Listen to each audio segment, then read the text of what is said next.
Hello दोस्तों, मैं धनंजय गुप्ता आपका स्वागत करता हूं आज एक नई वीडियो में। आज के इस वीडियो में चैप्टर ठोस अवस्था से हम एक नई टॉपिक पढ़ेंगे। आज के इस वीडियो की हमारी टॉपिक होगी यौगिकों का सूत्र और संपूरित रिक्तियों की संख्या। आप देखें यहाँ पे एक शब्द लिखा है संपूरित, जिसको यदि थोड़ा साधारण शब्दों में हम लिखें तो हम लिख सकते हैं यहाँ पर भरी हुई। संपूरित का अर्थ होता है भरी हुई, और इस आधार पे इस हेडिंग को हम कह सकते हैं यौगिकों का सूत्र और भरी हुई रिक्तियों की संख्या। इंग्लिश में हम कहेंगे formula of A compound and number of voids field. आज के इस वीडियो को शुरू करने से पहले मैं आपको ये सजेस्ट करूंगा कि आप वीडियो को लास्ट तक अवश्य देखें, क्योंकि आज के इस वीडियो में सबसे पहले हम इस टॉपिक के कॉन्सेप्ट को पढ़ेंगे और बाद में उस कॉन्सेप्ट पे आधारित उदाहरण को सॉल्व करेंगे। यदि आप उदाहरण को सॉल्व करना नहीं देखें तो आपका ये जो कॉन्सेप्ट है वो स्ट्रांग नहीं हो पाएगा। तो वीडियो को आप लास्ट तक जरूर देखें। चलिए अब बिना समय गंवाए आज की इस वीडियो को स्टार्ट करते हैं। आयनिक ठोसों में बृहद आयन साधारणतः ऋणायन निविड संकुलित संरचना बनाते हैं और लघु आयन साधारणतः धनायन रिक्तियों को भरते हैं। पहले इस सेंटेंस को हम समझेंगे और फिर वीडियो में आगे बढ़ेंगे। तो यहाँ पे देखिए एक शब्द लिखा है आयनिक ठोस। आपको ध्यान होगा कि आयनिक ठोस को आपने काफ़ी डिटेल में पढ़ा था जब आपने क्रिस्टलीय ठोसों का वर्गीकरण पढ़ा था। आयनिक ठोस की वीडियो को आप मेरे चैनल के प्लेलिस्ट में जाकर देख सकते हैं, या फिर आपकी सुविधा के लिए मैं इस वीडियो के डिस्क्रिप्शन बॉक्स में आयनिक ठोस वाली वीडियो का लिंक दे दूंगा, तो वहाँ से आप आयनिक ठोस को अच्छे से समझ सकते हैं। फिलहाल आज की इस वीडियो में मैं थोड़ा सा आपको रिमाइंड कराऊंगा कि आयनिक ठोस क्या होते हैं। तो एक उदाहरण से आयनिक ठोस को हम समझेंगे। यहाँ पे हमने उदाहरण लिया है NaCl का। यहाँ पे दो प्रकार के परमाणु हैं, एक परमाणु है सोडियम और दूसरा परमाणु है क्लोरीन। सोडियम एक धातु है, अतः सोडियम के परमाणु में इलेक्ट्रॉन त्याग करने का गुण होगा और इसलिए यह परमाणु एक इलेक्ट्रॉन का त्याग करके धनायन बन जाता है। आप जानते हैं कि जब कोई परमाणु इलेक्ट्रॉन त्याग करता है तो वह धनायन बनता है। यहाँ पर सोडियम ने जिस इलेक्ट्रॉन का त्याग किया है, क्लोरीन उस इलेक्ट्रॉन को ग्रहण कर लेता है।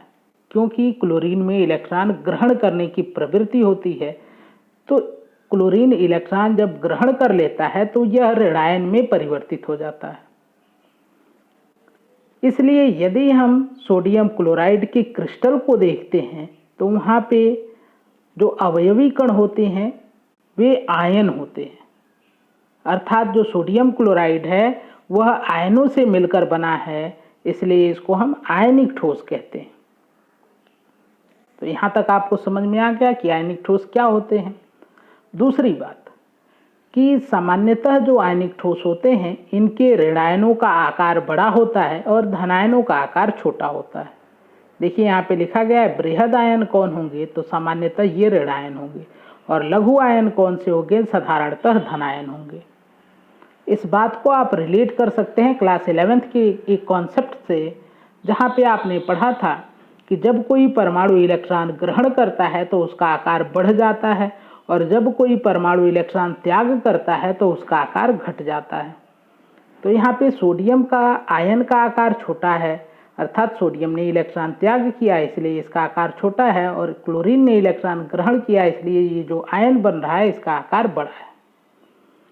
ज़्यादातर आयनिक ठोसों में यही कंडीशन देखने को आपको मिलेगी कि जो ऋणायन होंगे उनके आकार बड़े होंगे और धनायन के आकार छोटे होंगे। अब हम बात करें कि जब आयनिक ठोसों की ये आयन जो कि अवयवी कण हैं, जब ये निविड संकुलित संरचना बनाते हैं तो क्या होता है। अब हम थोड़ी सी चर्चा पहले कर लेते हैं निविड संकुलित संरचना पर, जिसको आपने पिछले वीडियो में डिटेल में पढ़ा है। मैंने आपको बताया था कि किसी ठोस में ये गुण होता है कि वह अपने अवयवी कणों को बहुत पास पास रखने का प्रयास करता है, इसलिए उसकी संरचना को हम कहते हैं निविड संकुलित संरचना, या इंग्लिश में कहते हैं क्लोज पैक्ड स्ट्रक्चर। जब आयनिक ठोस निविड संकुलित संरचना बनाते हैं तो वास्तव में जो निविड संकुलित संरचना होती है वो ऋणायनों के द्वारा बनाई जाती है, जो कि बृहद आयन है। तो ऋणायन ही निविड संकुलित संरचना बनाते हैं। यही इस सेंटेंस में आपको लिखा गया है कि बृहद आयन साधारणतः ऋणायन निविड संकुलित संरचना बनाते हैं। फिर यहाँ पे धनायन क्या करते हैं? तो आप जानते हैं कि जब निविड संकुलित संरचना बनती है तो वहाँ पे कुछ रिक्तियाँ रह जाती हैं, जो मुख्यतः दो प्रकार की होती हैं, चतुष्फल की रिक्तियाँ और अष्टफल की रिक्तियाँ। तो धनायन काम करते हैं इन रिक्तियों को भरने का। तो जो लघु आयन साधारणतः धनायन होते हैं वे रिक्तियों में भरते हैं, लेकिन निविड संकुलित संरचना हमेशा ऋणायन ही बनाते हैं। ये आयनिक ठोसों की एक विशेष बात होती है। उम्मीद है कि ये पॉइंट आपको समझ में आ गया होगा। अब हम बात करें यहाँ पर चतुष्फल की और अष्टफल की रिक्तियों को लेकर, जिसके बारे में पिछली वीडियो में मैंने आपको काफ़ी डिटेल में डिस्कस कर दिया था कि चतुष्फल की और अष्टफल की रिक्तियाँ क्या होती हैं। मैंने आपको बताया था कि चतुष्फल की रिक्तियाँ 4 गोलों से बनती हैं। ये गोले क्या हैं? तो ये गोले हैं अवयवी कण, और यहाँ पे ये अवयवी कण कौन से होंगे?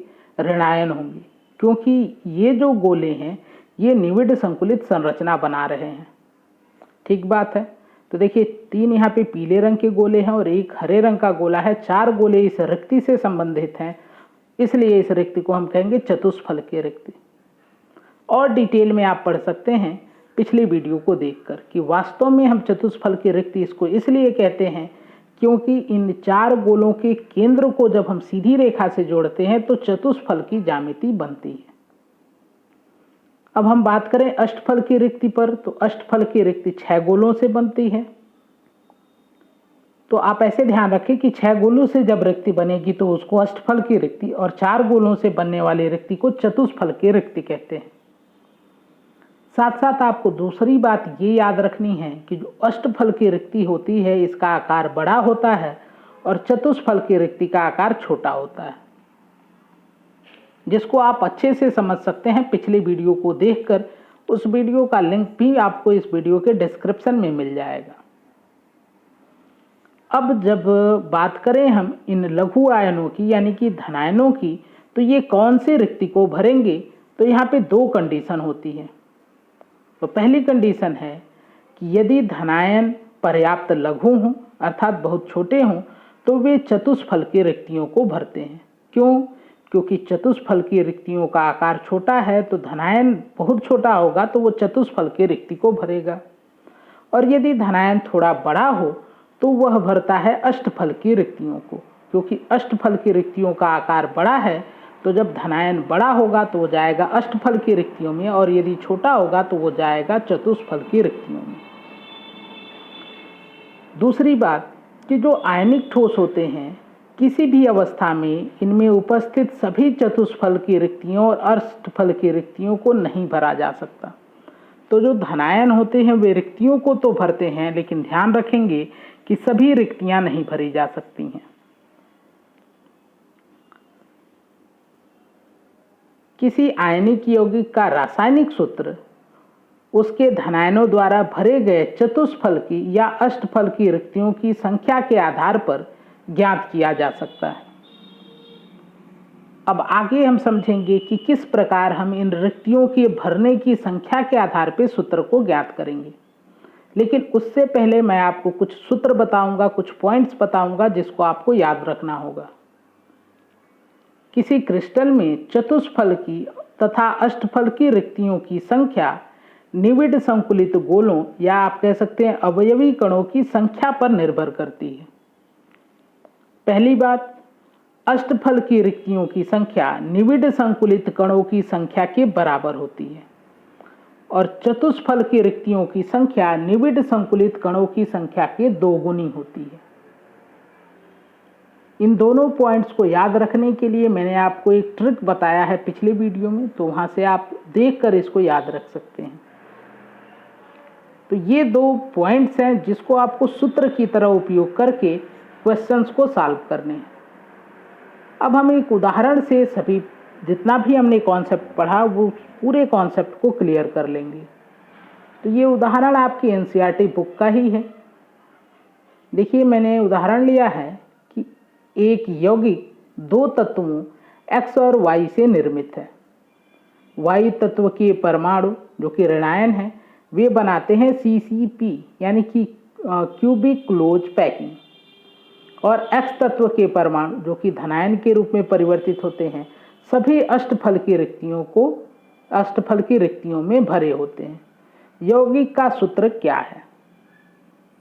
इस क्वेश्चन को आप जब सॉल्व करेंगे तो आपका पूरा कॉन्सेप्ट एकदम अच्छे से क्लियर हो जाएगा। तो चलिए अब इसको हल करते हैं। तो यहाँ पे देखिए, आप अष्टफल की रिक्तियों को भर रहे हैं, अर्थात जो धनायन है वे अष्टफल की रिक्तियों को भर रहे हैं। तो अष्टफल की रिक्तियों के लिए अभी एक पॉइंट हमने पढ़ा कि अष्टफल की रिक्तियों की संख्या निविड संकुलित परमाणुओं की संख्या के बराबर होती है। अब निविड संकुलित परमाणुओं का क्या अर्थ है? अर्थात वे परमाणु जो निविड संकुलन का निर्माण करते हैं। और यहाँ पे आप देखें तो Y तत्व के जो परमाणु हैं ये CCP को बनाते हैं जो कि एक निविड संकुलित संरचना है।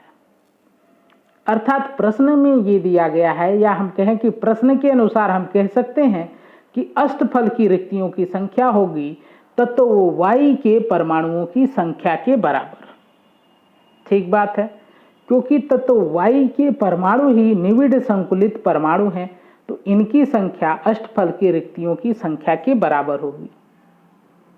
दूसरी बात आप देखें यहाँ पे तो लिखा गया है कि X तत्व के परमाणु सभी अष्टफल की रिक्तियों में भरे हैं, यानी कि जितनी भी अष्टफल की रिक्तियां हैं इस ठोस में वो सब X तत्व के परमाणु द्वारा भरे गए हैं।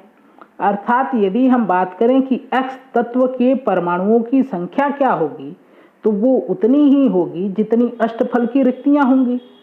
अर्थात यहाँ पे हम लिख सकते हैं कि अष्टफल की रिक्तियों की संख्या बराबर है तत्व X के परमाणुओं की संख्या की। ठीक बात है। कैसे? क्योंकि तत्व X के जो परमाणु हैं वे सभी अष्टफल की रिक्तियों में भरे हैं। तो सभी अष्टफल की रिक्तियों में भरे होने का क्या अर्थ है कि सभी अष्टफल की रिक्तियों में एक एक X परमाणु उपस्थित होंगे। तो जितनी अष्टफल की रिक्तियां हैं सब में एक एक X के परमाणु हैं, यानी कि अष्टफल की रिक्तियों की संख्या बराबर हो जाएगी तत्व X के परमाणुओं की संख्या की। अब इस समीकरण को 1 मान लीजिए और इस नीचे वाले को समीकरण 2 मान लीजिए और इन दोनों की तुलना कीजिए। तो देखिए, अब इन दोनों समीकरण की हम तुलना करेंगे। तो यहाँ पे आप देखिए दोनों लिखा गया है अष्टफल की रिक्तियों की संख्या के लिए, यानी कि इनका दूसरा पक्ष भी बराबर होगा। इस आधार पे हम कह सकते हैं तत्व Y के परमाणुओं की संख्या बराबर तत्व X के परमाणुओं की संख्या। अर्थात यदि तत्व Y के परमाणु 10 होंगे तो X तत्व के परमाणु भी 10 होंगे, और जब संख्या बराबर होगी तो अनुपात यदि हम निकालेंगे तो अनुपात आएगा 1:1 का, जो कि एक सरल अनुपात है। मतलब मान लो ये 10 है और ये 10 है, तो आप जब डिवाइड कर दोगे 10 से तो अनुपात मिलेगा 1:1 का। अर्थात X:Y का जो अनुपात है वो है 1:1 का। ठीक बात है। तो यहाँ से यदि हम सूत्र लिखें तो हम क्या कहेंगे कि X का भी एक परमाणु है, Y का भी एक परमाणु है, अर्थात यौगिक का रासायनिक सूत्र हो जाएगा XY।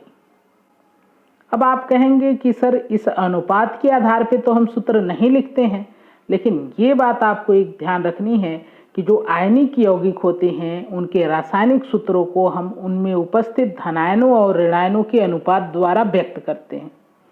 लेकिन यदि आणविक आणविक ठोस होता है, या यहाँ पे किसी हम लोग आणविक ठोस की बात कर रहे होते, तो वहाँ पे हम इस अनुपात के द्वारा रासायनिक सूत्र को नहीं व्यक्त कर सकते हैं, बल्कि अनुपात के द्वारा हम केवल मूल अनुपाती सूत्र को ही व्यक्त करते हैं। लेकिन आयनिक ठोस में ऐसा नहीं है। यदि धनायनों और ऋणायनों का अनुपात आपको मिल गया तो आप आयनिक ठोस के रासायनिक सूत्र को लिख सकते हैं।